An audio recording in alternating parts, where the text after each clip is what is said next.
புதுவை சட்டப்பேரவையில் உறுதிமொழி குழு கூட்டம் சட்டப்பேரவை வளாகத்தில் உள்ள குழு அறையில் நடைபெற்றது. இக்கூட்டத்திற்கு சட்டமன்ற உறுதிமொழி குழு தலைவர், சட்டமன்ற உறுப்பினர் பாஸ்கர் தலைமை தாங்கினர்.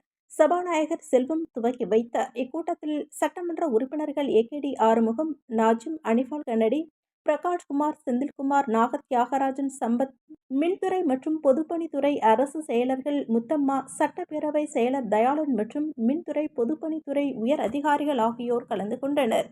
புதுச்சேரி சட்டசபையில் உறுதியளிக்கப்பட்ட பணிகளை விரைந்து முடிக்க வேண்டும் என்று அதிகாரிகளுக்கு உறுதிமொழி கூட்டத்தில் வலியுறுத்தப்பட்டது.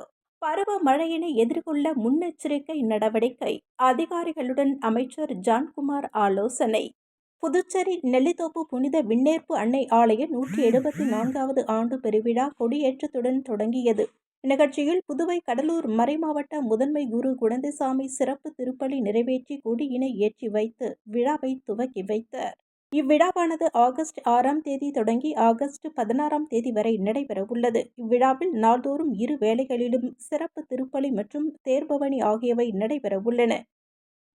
புதுச்சேரி மாநிலம் வில்லியனூர் அருகே கூடப்பாக்கம் பகுதியில் அமைந்துள்ள சௌந்தர்யா கோல்டன் சிட்டியில் ஹார்ஸ் பவர் ஃபிட்னஸ் உடற்பயிற்சி கூடம் திறப்பு விழா வெகு பிரம்மாண்டமான முறையில் நடைபெற்றது.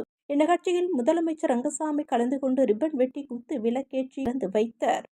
முதலமைச்சர் ரங்கசாமியின் 75வது பிறந்த நாளை முன்னிட்டு அரியங்குப்பம் தொகுதி சட்டமன்ற உறுப்பினர் பாஸ்கர் என்கின்ற தட்சிணாமூர்த்தி தொகுதி முழுவதும் பல்வேறு நலத்திட்ட உதவிகள் மற்றும் அன்னதானம் ஆகியவற்றை வழங்கி வருகிறார். அதன் ஒரு பகுதியாக நோனாங்குப்பம் உதவிக்கரங்கள் ஆதரவற்றோர் இல்லத்தில் உணவு வழங்கும் நிகழ்ச்சி நடைபெற்றது.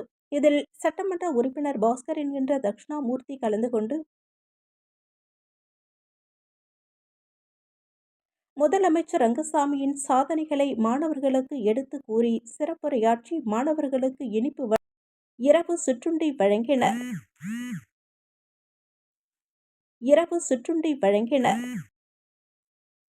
ஆடிப்பெருக்கை முன்னிட்டு பாகூர் மூலநாதர் ஆலயத்தில் மகளிர் ஆணைய தலைவி நாகஜோதி ஏற்பாட்டில் சிறப்பு அபிஷேகம் ஆராதனைகள் செய்து சுமங்கலி பெண்களுக்கு புது மஞ்சள் கயிறு, மஞ்சள், குங்குமம் வழங்கும் நிகழ்ச்சி நடைபெற்றது.